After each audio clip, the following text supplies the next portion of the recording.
Ipinagmalaki ng Pangulo na halos 28,000 barangay na po sa bansa ang maituturing na drug clear sa nagpapatuloy na kampanya kontra iligal na droga.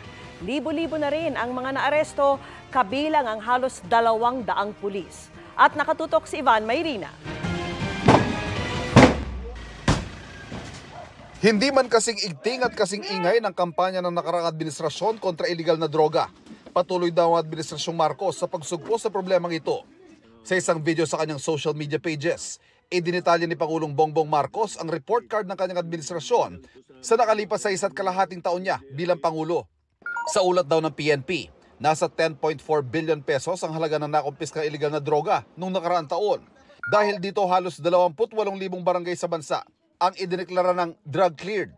Resulta ng 44,000 anti-drug operations kung saan mahigit 58,000 ang inaresto, kabilang ang ilang pulis sa NCR.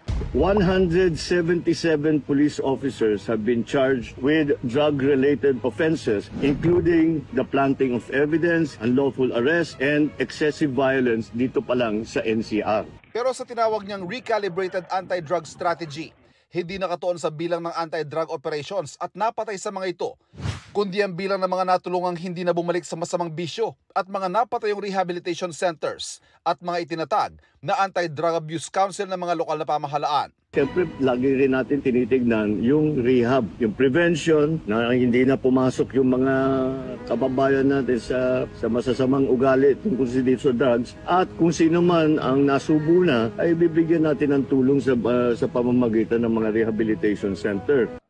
Para sa GMA Integrated News, Ivan Mayrina, nakatutok, 24 oras.